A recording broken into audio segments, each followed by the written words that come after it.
Salut, moi c'est Mélissa, j'ai 23 ans et j'ai décidé de partir faire le tour du monde pour y trouver ma place.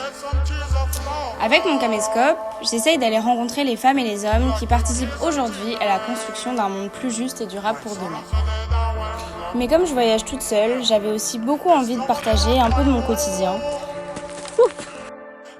Que ce soit les rencontres incroyables que je fais,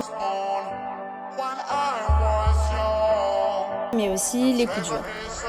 C'était pas le meilleur matin. Je me retrouve attaquée par un buffalo à 2h du bar, quoi. Le corps, il a du mal, mais c'est surtout le moral. J'avoue que là, c'est compliqué. J'ai commencé mon voyage il y a quelques mois au Népal, où j'ai eu la chance de croiser Wangda, que j'ai pu quitter pendant 9 semaines. C'était mon guide pendant le circuit des Annapurna, un trek de 13 jours. C'était une expérience incroyable, mais physiquement c'était très dur pour moi, surtout à cause du mal des montagnes. Heureusement, Wangda était là, et grâce à lui, je suis allée au bout, et pour de vrai, c'était l'une des plus grosses fiertés de ce début de voyage. J'ai rencontré des gens géniaux, avec qui j'ai appris à danser en haut des sommets.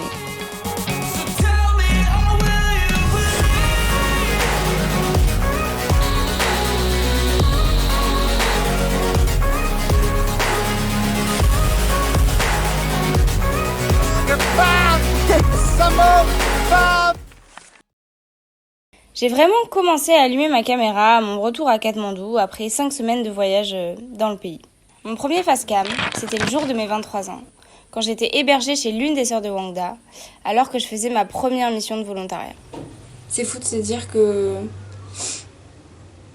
on peut faire son anniversaire aussi loin de tout le monde et d'au final avoir l'impression d'être autant à sa place que maintenant. Il y a des moments de trop cool, il y a des moments un peu plus compliqués où je réfléchis beaucoup, où je me pose plein de questions. Mais en vrai, c'est ça la vie. Moi, les anniversaires, j'adore ça. J'adore fêter ceux des autres, mais aussi le mien. Et en vrai, ça me faisait un peu bizarre d'être loin de ma famille et de mes potes pour ce jour-là, même si en vrai, c'est moi qui l'avais choisi. Et je trouvais ça assez fou d'avoir trouvé une famille d'accueil à peine arrivée au Népal. Alors qu'ils célèbrent à peine les anniversaires, ils m'avaient acheté plein de déco, ils avaient invité plein de personnes que je connaissais même pas. Enfin bref, je me sentais à la maison, même à des milliers de kilomètres de chez moi. Et ça, j'ai trouvé ça assez magique. C'est magique aussi de découvrir que dans la culture népalaise, le gâteau, avant de le manger, il t'en étale la moitié sur le visage. Waouh, nice! Déjà, cet anniversaire, c'était surréaliste. Mais ensuite, on est parti dans la montagne, dans la région de l'Everest, parce que j'étais invitée au mariage d'une des sœurs de Wangda. J'avais prévu d'y passer 1 mois parce que j'avais aussi une mission de volontariat qui m'attendait là-bas. Et on peut dire que j'étais vraiment pas prête pour le mois qui m'attendait. On est arrivé de nuit dans la maison des parents de Wangda. Ils m'avaient installée dans une tente juste à côté de la maison pour que j'aie mon intimité parce qu'au Népal, toute la famille dort dans une seule et même chambre. On était en novembre, donc l'hiver commençait à arriver et dans les petits villages de montagne, la nuit, il fait entre -2 et -5.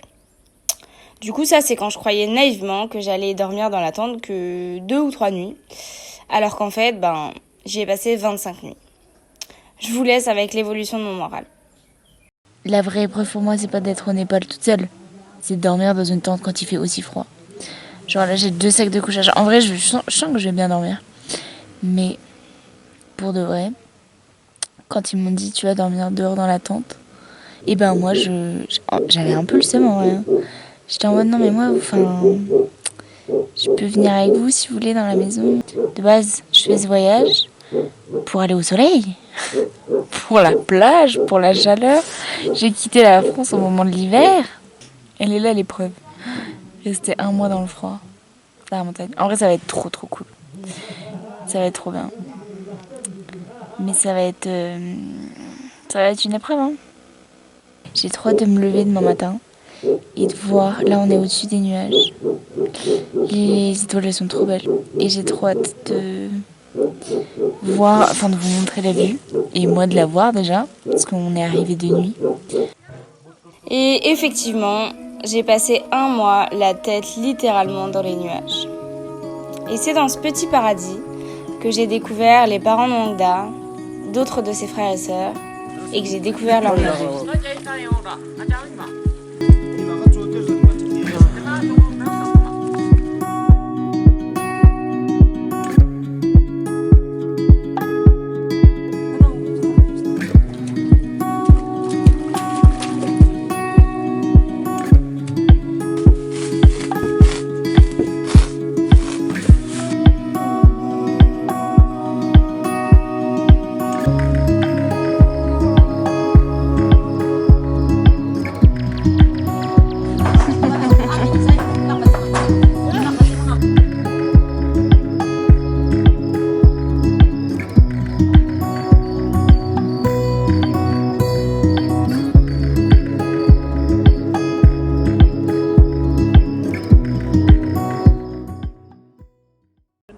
Et puis, le mariage a commencé.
C'est l'après-mariage qui a été un peu plus compliqué. Déjà, en vrai, ça fait bizarre d'assister aux préparatifs et à la cérémonie d'un mariage qui ne concerne pas sa famille. Ma tête, pendant ce temps-là, elle aimait bien s'imaginer tout ce que j'allais louper en étant partie de France pendant plusieurs mois, années. Mais clairement, à ce moment-là, c'est surtout mon corps qui a commencé à me lâcher tranquillement. Bon, on est le 23 novembre. Je me suis réveillée, j'avais pété ma liseuse, mon caméscope ne marchait plus. Et je suis enrhumée, comme un chien. Donc c'était pas le meilleur matin. Et comme vous pouvez voir, le caméscope remarche. Donc ça a suffi à me illuminer ma journée, très clairement. Parce que j'avais un peu chaud. Et pour ma liseuse, j'espère que je vais trouver une solution pour pouvoir la faire réparer. Mais je sais pas trop comment je vais faire. Mais c'est pas très grave, c'est que du matériel. Et là on part visiter, donc le mariage est fini, on part visiter la famille, dans le village en gros, on va marcher et aller chez la famille. Et demain on va à l'école faire la distribution de carnets et feutres qu'on leur a ramenés. Donc voilà, une journée qui a très mal commencé et qui continue beaucoup mieux.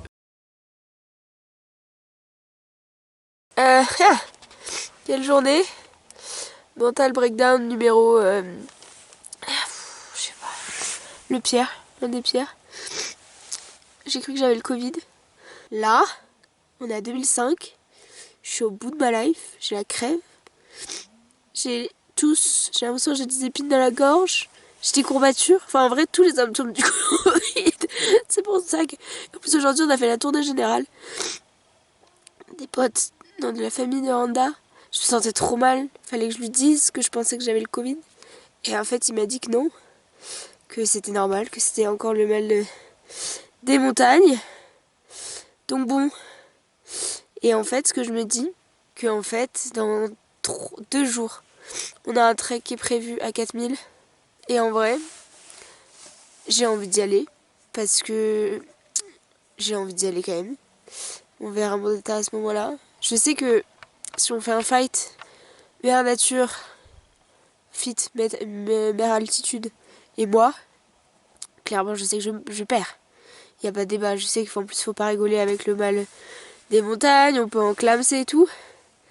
Mais bon.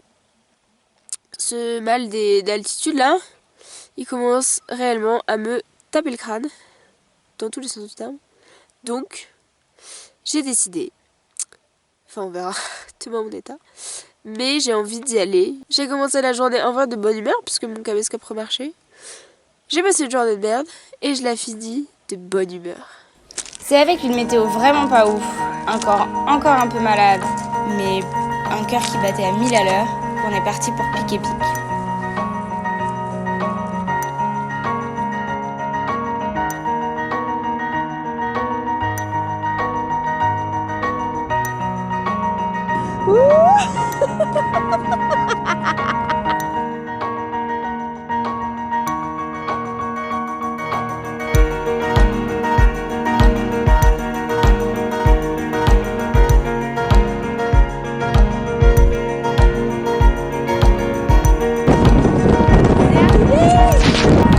On a de la chance, le soleil se lève sur l'Everest.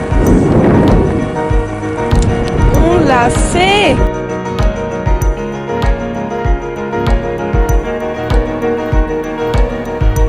Après le circuit des Annapurna, j'avais fait promettre à Wangda qu'on danserait aussi ensemble en haut de tous les prochains sommets qu'on gravit. Je vais pas mentir, après toute l'émotion des derniers jours, c'était un moment vraiment magique.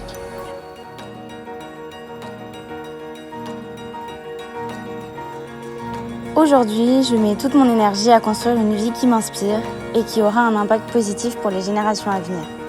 Et malgré tout l'imaginaire qui existe quand on parle d'un tour du monde, c'est loin d'être rose tous les jours.